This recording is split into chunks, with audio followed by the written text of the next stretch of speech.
Welcome to Tech Tips 101. Today, I'm going to show you the way to download Ryujinx or Yuzu Switch emulator after they have shut down.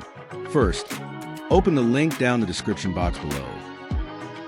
The link is going to direct you to a Google Drive containing the installation file of the emulators. Choose the platform of your computer and download the file. Wait for it to scan for virus, then it will download automatically. If this video helps you, please like and subscribe to the channel. Now the file is downloaded. I'll close the browser and open File Explorer. Go to Downloads. Right-click on the file. Select Extract All. Leave the details default and click Extract. Now let's just wait for it to extract. If you encounter any problems, please leave a comment down the comment section. I will always help you.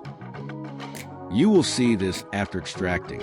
Just open the Ryujinx application file to run Ryujinx.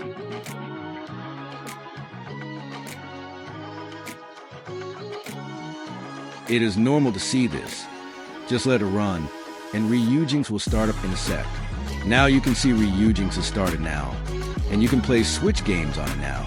For a tutorial about adding games, updates, and DLCs in Ryujinx, click here. Thanks for watching. I'll see you next time.